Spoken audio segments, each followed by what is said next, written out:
My brother slapped Mom and called her unfaithful at Sunday dinner. Mom sneaks out one day to visit her brother, and my brother thinks she is having an affair. The real reason for the encounter is sorrowful. Hello, I'm Truly, and welcome to my channel.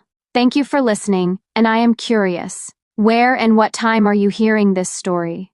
Please, let me know where you are hearing this in the comments below. Lastly, for more stories, be sure to like, subscribe, and turn on notifications.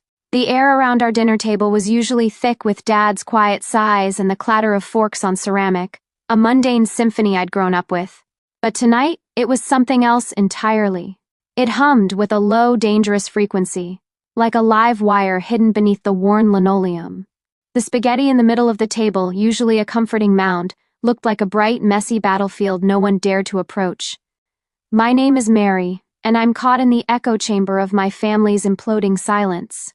On one side of the table sat Mom, perpetually looking caught, her eyes darting between her plate and Liam.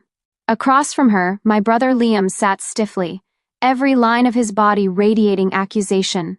His fork lay untouched beside his plate, a silent protest louder than any shout. Dad, bless his quiet heart, sat at the head, a study in deliberate non-engagement, slowly twisting his wedding ring, his gaze fixed somewhere between the salt shaker and oblivion. The tension had been building since Liam came home yesterday afternoon. He'd been pacing, slamming doors, giving Mom these cold, dissecting stares. Mom, usually the sun around which our chaotic little family revolved, had been jumpy, her smile brittle, her answers clipped. I didn't know what had happened, only that it felt big. Cataclysmic, even. Liam finally broke the silence, and his voice, usually loud and boisterous, was dangerously low. So, he began, directing his gaze straight at Mom. Where exactly were you yesterday afternoon, Mom? Mom flinched as if struck. She swallowed hard, her hand going instinctively to her throat. Liam, we've been over this. I just went out for a drive. Needed some air. For 4 hours? Liam's voice was laced with disbelief, dripping with scorn. 4 hours? You left your phone. You didn't tell anyone where you were going. You just vanished. I told your father, Mom said quickly, appealing to Dad with a look that was both desperate and pleading. Dad cleared his throat, a dry, rasping sound. She said she was stepping out, he mumbled, not looking up. His support felt less like validation, and more like a reluctant confirmation forced under duress. It did nothing to temper Liam. Stepping out isn't disappearing for half the day without a word.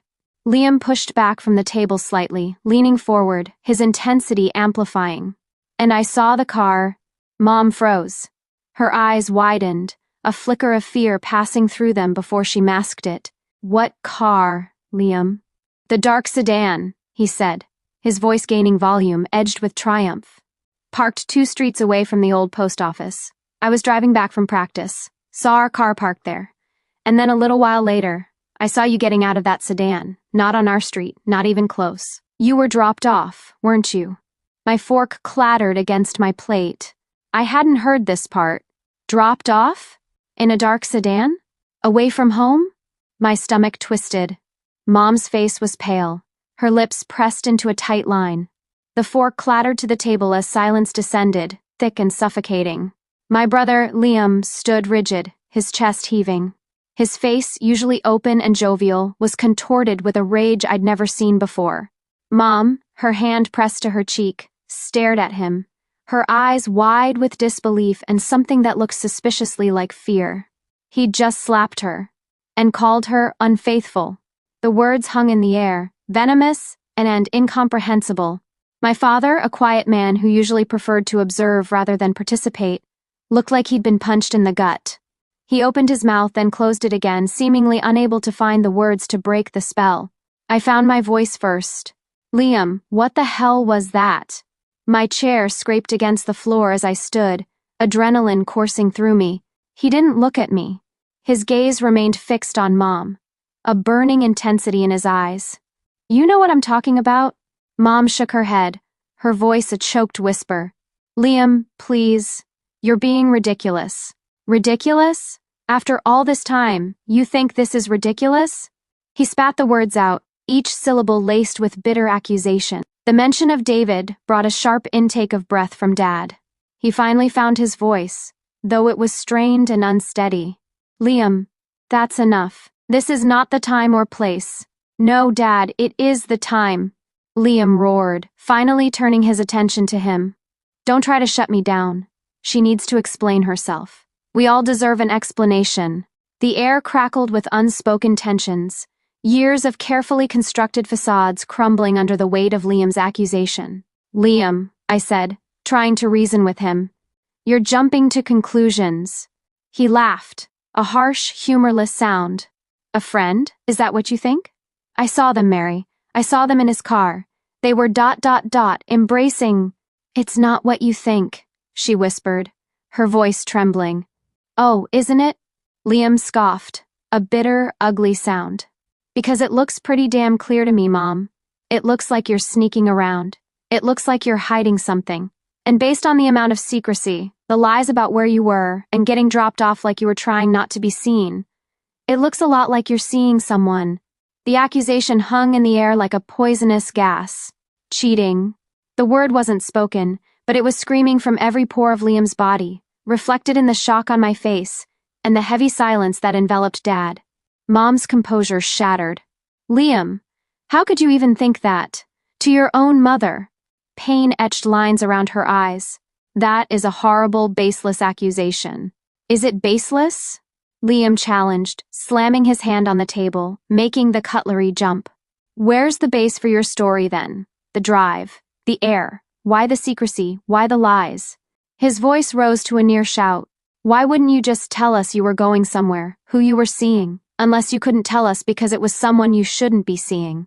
The image he painted was brutal, a stark contrast to the gentle woman I knew my mother to be. But beneath the shock and anger, a flicker of doubt crept into my mind. Had I been blind? Had we all been living in a carefully constructed bubble of denial? Mom finally spoke, her voice barely audible. Liam, I can explain. Then explain, he demanded, his face inches from hers. No, Liam, that's not fair, Mom cried. It was only David. He needed to say goodbye. Say goodbye? I asked, confused. Is he moving? Mom hesitated, glancing at Dad, who finally seemed to be paying attention, his brows furrowed. He's going away, Mom clarified carefully. For a while, a long while, and he couldn't come to the house. Not with everything he's involved in right now. It was a security measure, for us, for him.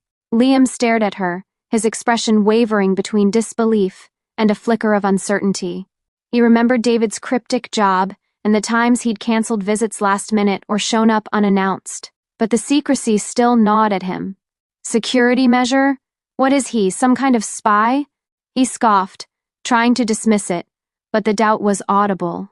Mom didn't answer the question directly, but her silence, the way she looked away, spoke volumes. She couldn't confirm it, not really, not the full truth. Because David was a secret agent. He was leaving on a dangerous, long-term mission, and the meeting was a last-minute, highly discreet farewell, a brief moment snatched from the shadows before he disappeared off the grid completely. He couldn't risk anyone knowing he was in town, couldn't risk coming to the house and potentially putting us on some kind of watch list.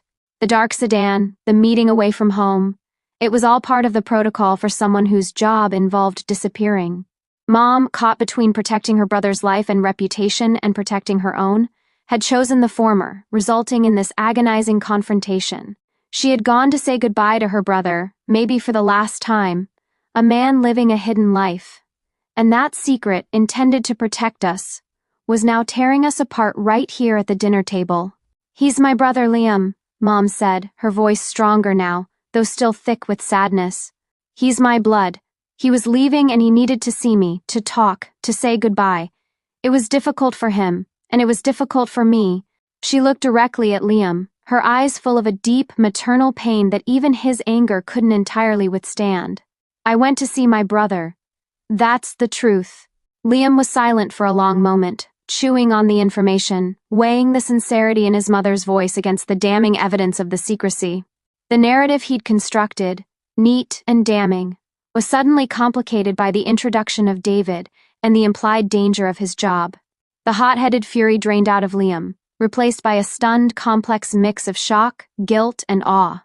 He looked at Mom, really looked at her, seeing not just the mom who baked cookies and fixed scraped knees, but a woman with a hidden past, connected to a world we couldn't even imagine. He wanted to say goodbye? Liam repeated, his voice small. Mom nodded, tears finally spilling over. Yes, just goodbye. We didn't talk about anything specific, just him and me, our memories. He didn't know when or if he'd be able to contact me again. Dad walked over to Mom, and for the first time in a long time, he didn't just observe. He reached out and gently put his arm around her shoulders, pulling her close.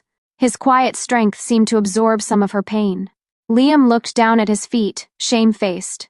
Mom, I'm so sorry, I shouldn't have. I know, honey, she whispered, pulling away from Dad to hug her son tightly. It's okay. It was a terrible thing to think, but I understand why you were scared.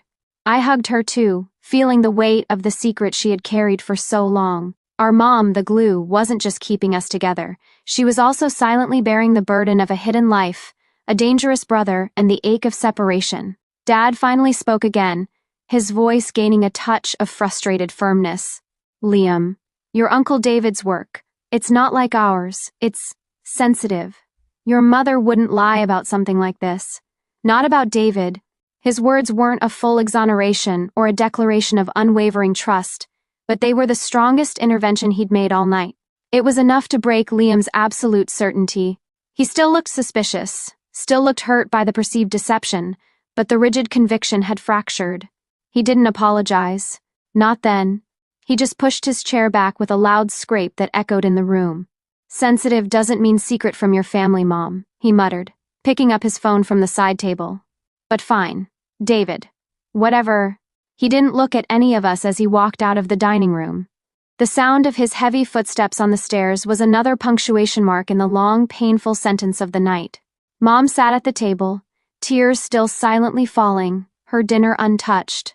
Dad sighed, a long, weary sound that seemed to carry the weight of years of unspoken tensions. I looked at the uneaten spaghetti, the three of us left in the wreckage of a dinner that was supposed to be ordinary. Later that night, long after Dad had retreated to his study, and the house had settled into a fragile quiet, I found Mom sitting on the back porch, wrapped in a blanket, staring out at the dark backyard. I sat beside her, and she didn't look at me at first. Her voice was soft when she finally spoke. He really is going away, Mary, for a long time, somewhere dangerous. He just needed one last moment. And I couldn't tell Liam. David's job, it's not something we talk about, ever. It puts us in a different light. And Liam, he sees things so simply sometimes, black and white. He couldn't fathom the gray of a necessary secret, the gray of a brother's goodbye hidden in the shadows. She finally turned to look at me, her eyes red and raw. He thought I was abandoning him, abandoning Dad, for someone else. And the truth was I was just trying to hold on to a piece of my brother before he disappeared entirely. The full weight of it settled on me. The clandestine meeting wasn't betrayal. It was a sister's love, a desperate act of connection in a world of secrecy and impending separation. Mom hadn't been sneaking out for a lover. She'd been sneaking out for a goodbye that couldn't happen in the light of day. And that secret, meant to protect David and perhaps us, had been twisted by suspicion into something ugly and untrue, fracturing the trust at the very heart of our family. The spaghetti lay cold on the table inside. The silence in the house wasn't thick with accusation anymore, but with the lingering ache of misunderstanding. The truth was out, at least partially, enough to stop the immediate bleeding, but the wound of suspicion, inflicted by Liam's harsh judgment and fueled by a necessary secret, would take a long, long time to heal. If it ever truly did.